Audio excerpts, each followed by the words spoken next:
మనం ప్రపంచంలో ఎంతో మంది ధనవంతుల కుటుంబాన్ని చూసి ఉంటాం. ఒక్కొక్కరిది ఒక్కో శైలి. ఇక్కడ సాదా సీదిగా కూర్చున్న ఈ వ్యక్తి ఆస్తి 17,000 కోట్లు.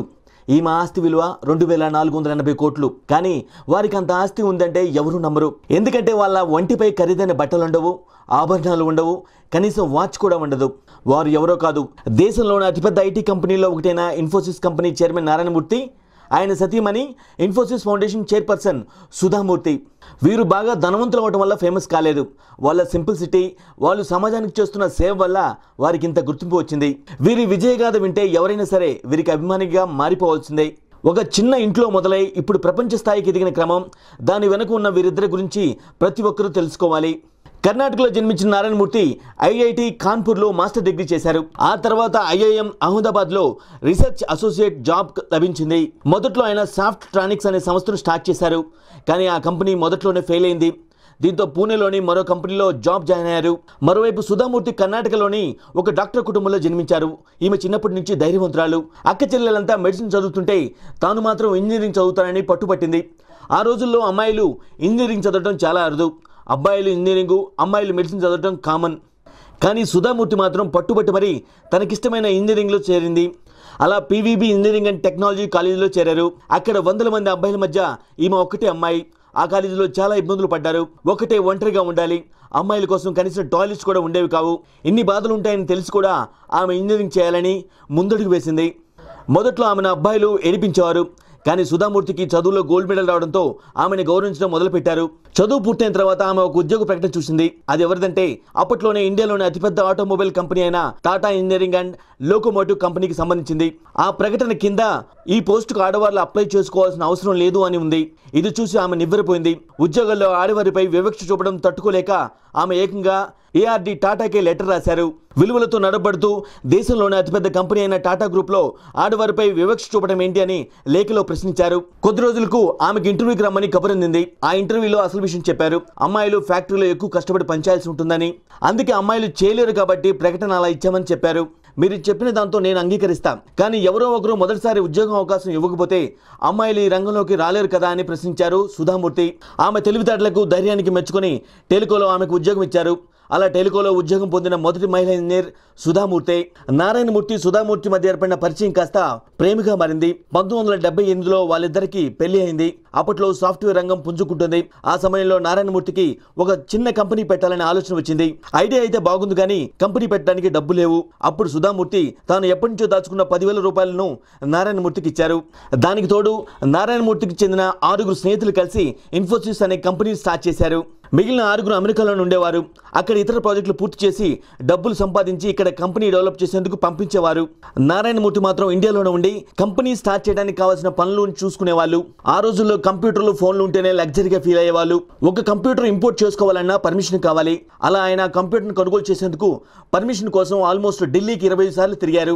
ఇక అలాగే కంపెనీకి టెలిఫోన్ లైన్ సంపాదించడం కోసం 2 ఏళ్ల సమయం పట్టింది.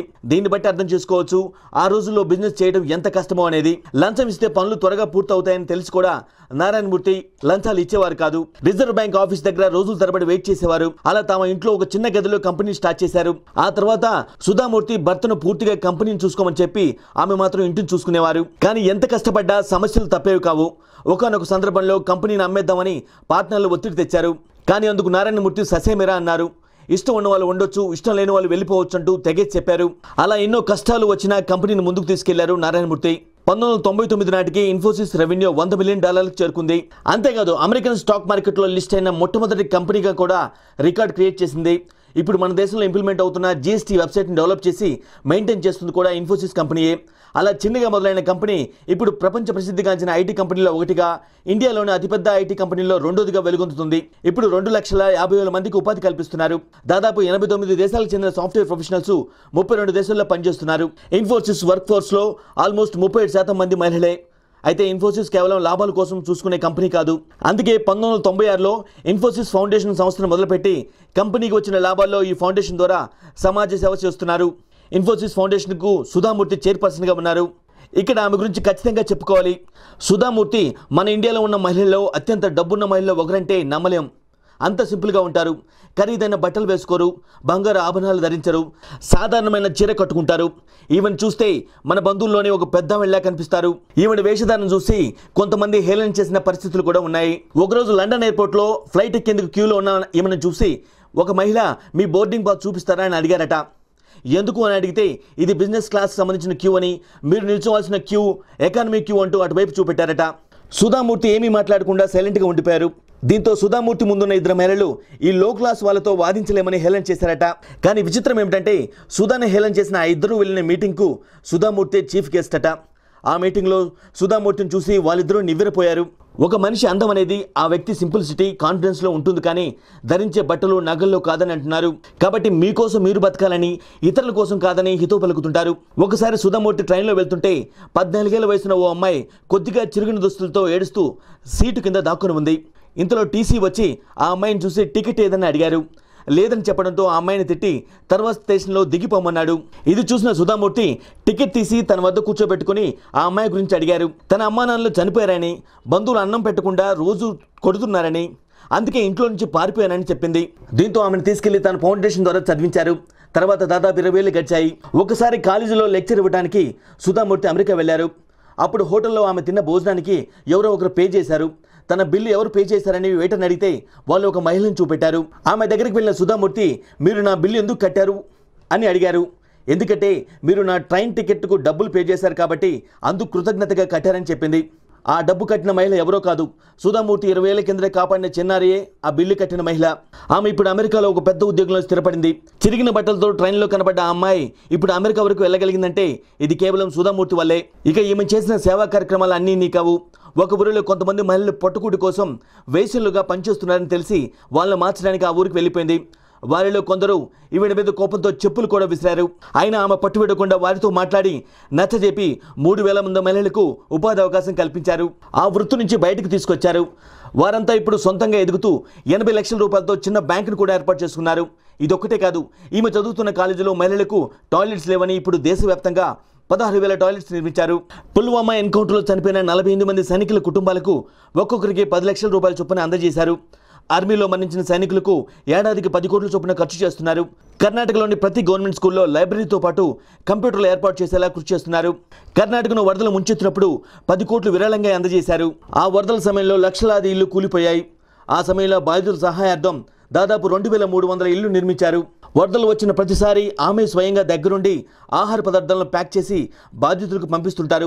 ఇక చిన్నపిల్లలకు భోజనం పెట్టే అక్షయపాత్ర ఫౌండేషన్కు ప్రతి ఏటా ఆపన్నహస్తం అందిస్తుంటారు. సుధామూర్తి సేవలు కేవలం కర్ణాటక మాత్రమే పరిమితం కాలేదు. తెలంగాణలో 1,00,000 మంది పిల్లలకు ఒకేసారి భోజనం ఉండటానికి సరిపడేలా పెద్ద వంటశాల నిర్మాణానికి 18 కోట్లు విరాళం ఇచ్చారు.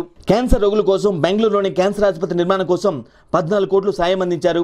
అంతేకాదు చిన్నపిల్లల చదువుల కోసం ఇన్ఫోసిస్ స్కాలర్షిప్లు అందిస్తోంది. ప్యూరిఫైడ్ వాటర్ ప్లాంట్లు, బోర్లు, స్కూల్ భవనాలు ఇలా ఎన్నో నిర్మించారు. కృష్ణా, గుంటూరు జిల్లాలోని 2500 స్కూళ్లలో చిన్నపిల్లల పుస్తకాల కోసం 2.5 కోట్ల విరాళం ఇచ్చారు.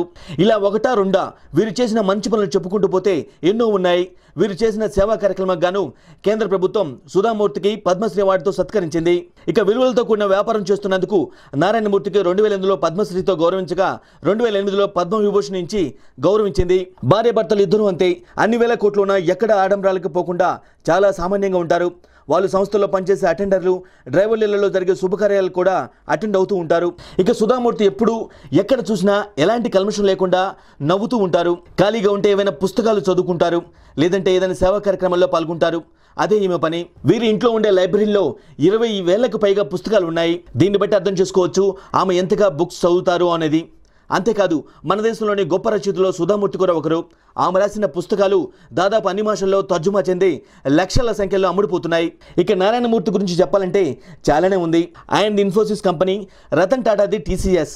2 పెద్ద కంపెనీలే, 2 పోటాపోటీగా ఉంటాయి. అలాంటిది రీసెంట్గా అవార్డు తీసుకుంటూ రతన్ టాటా కాలకు నారాయణమూర్తి పాదాభివందనం చేయడం అందరినీ ఆశ్చర్యపరిచింది. అది అతనిలోని సింపుల్ సిటీకి నిదర్శనమని చాలామంది కొనియాడారు. వీళ్ళిద్దరూ డౌన్ టు ఎర్త్ అని చెప్పేందుకు లివింగ్ ఎగ్జాంపుల్స్ అని చెప్పాలి. నారాయణమూర్తి ఇన్ఫోసిస్ను డెవలప్ చేస్తూ సంపదను సృష్టిస్తుంటే ఆ సంపదను తన ఫౌండేషన్ ద్వారా సమాజ సేవకు ఖర్చు పెడుతున్నారు సుధామూర్తి. ఆదర్శ దంపతులకు అసలైన ఉదాహరణ వీరే అని చెప్పొచ్చు. కొంత పేరు, కొంత డబ్బు, హోదా రాగానే ఏదో సాధించినట్టు విర్రపీగిపోయే మనం ఇలాంటి వారిని చూసి నేర్చుకోవాల్సింది ఎంతైనా ఉంది. వీరు మిగిల్చిన ఆస్తులు కాకుండా వారు చూపించిన ఆదర్శాలు విలువలు నడిస్తే ప్రతి ఒక్కరికి విజయం తథ్యమని చెప్పవచ్చు. ఈ వీడియో మీకు నచ్చినట్లయితే మీ కుటుంబ సభ్యులకు, సన్నిహితులకు, స్నేహితులు షేర్ చేసుకోండి. మీ అభిప్రాయాలను కూడా కామెంట్ల ద్వారా తెలియజేయండి.